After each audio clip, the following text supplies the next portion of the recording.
Shalom, selamat pagi. Tuhan Yesus baik. Dengan kasih-Nya memelihara kehidupan kita, menolong kita dengan berkat-berkat-Nya yang selalu baru setiap pagi. Mari saudaraku, sejenak kita datang kepada Tuhan, berjumpa dengan Tuhan di dalam doa dan firman-Nya. Mari berdoa. Bapa kami yang di surga, kami bersyukur, bersukacita karena kasih setia Tuhan, pemeliharaan Tuhan selalu hadir di hidup kami, nyata dan ajaib. Saat ini kami mau beraktivitas dengan melandaskan firman Tuhan yang hendak menuntun perjalanan kami di hidup ini. Urapilah kami dengan kuasa Roh Kudus, sehingga kami dimampukan untuk mengerti firman Tuhan dan bisa melakukan dalam hidup. Kami sadar kami orang berdosa, dosa pikiran, perkataan, dan perbuatan kami. Mohon ampun dosa dan pelanggaran kami. Di dalam nama Tuhan Yesus kami sambut firman-Mu. Amin.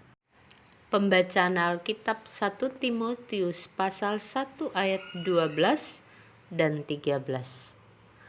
Aku bersyukur kepada Dia yang menguatkan aku, yaitu Kristus Yesus Tuhan kita, karena Ia menganggap aku setia dan mempercayakan pelayanan ini kepadaku. Aku yang tadinya seorang penghujat dan seorang penganiaya dan seorang ganas, tetapi aku telah dikasihaninya karena semuanya itu telah kulakukan tanpa pengetahuan, yaitu di luar iman. Yang disebut berbahagia mereka yang mendengar dan melakukan firman Tuhan. Saudaraku, perjumpaan atau berjumpa dengan seseorang adalah hal yang sering kita alami dalam hidup. Kita jumpa dengan sanak keluarga, teman-teman, dan masih banyak lagi. Pertanyaannya, apakah dalam perjumpaan itu adakah hal yang bisa mengubah kehidupan kita seluruhnya? Seorang muda bernama Saulus, salah satu murid terbaik Gamaliel, guru besar Yahudi waktu itu, bersama rombongan menuju Damsyik. Tujuannya untuk membunuh orang Kristen yang ada di sana. Tetapi apa yang terjadi? Mendekati kota Damsyik, tiba-tiba cahaya memancar dari langit mengelilingi dia, rebah ke tanah, dan kedengaran olehnya suatu suara yang berkata kepadanya, "Saulus, Saulus, mengapa engkau menganiaya aku?" Jawab Saulus, "Siapakah engkau, Tuhan?" Katanya, "Akulah Yesus yang kau aniaya itu. Tetapi bangunlah dan pergilah ke dalam kota. Di sana akan dikatakan kepadamu apa yang harus kau perbuat." Maka termangu-mangulah teman-temannya seperjalanan, karena mereka memang mendengar suara itu, tetapi tidak melihat seorang pun juga. Saulus bangun dan berdiri, lalu membuka matanya, tetapi ia tidak dapat melihat apa-apa. Mereka harus menuntun dia masuk ke Damsyik.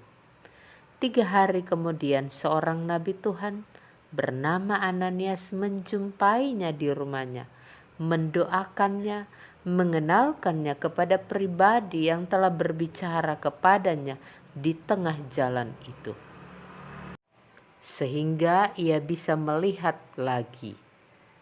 Kemudian dia dibaptis menjadi pengikut Tuhan, menjadi rasul Kristus bagi bangsa-bangsa bukan Yahudi. Surat-suratnya kini kita baca sampai saat ini. Saudara yang dikasihi Tuhan, suatu perubahan yang dahsyat terjadi dalam kehidupan Saulus menjadi pemberita Injil. Dan perubahan itu terjadi lewat perjumpaan secara pribadi dengan Tuhan, bukan perjumpaan massal. Perjumpaan secara pribadi di mana Tuhan Yesus sendiri yang datang berbicara kepadanya.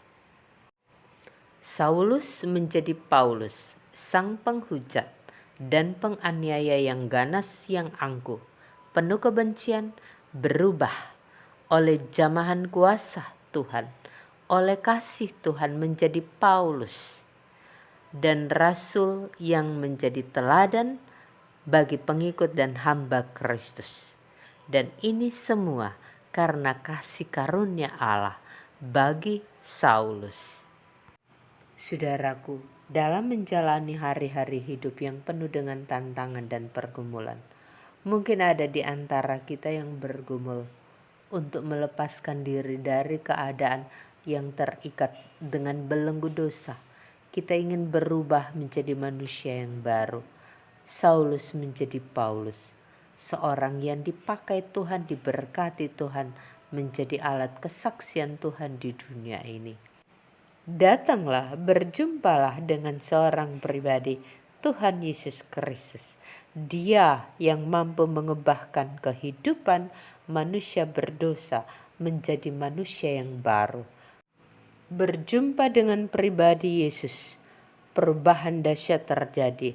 Yang buta melihat, yang tuli mendengar, yang lumpuh berjalan, yang bangkit dihidupkan kembali. Tuhan Yesus memberkati. Amin.